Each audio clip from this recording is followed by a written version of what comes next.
జల్లెడి పడితే ఒక్కడు కూడా నిలబడ్డా. ఇలాంటి ధైర్యం లేని జనాన్ని పెట్టుకుని వీడేం చేస్తాడు?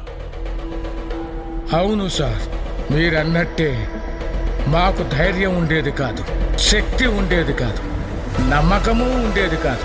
చావు మా మీద గంతులేసేది.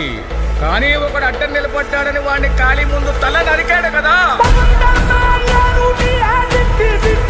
ఆ రోజు చాలా సంవత్సరాల తర్వాత చావు మీద మేము గంతులేసాం. వాడు కత్తి విసిరిన వేగానికి ఒక గాలి పుట్టింది సార్.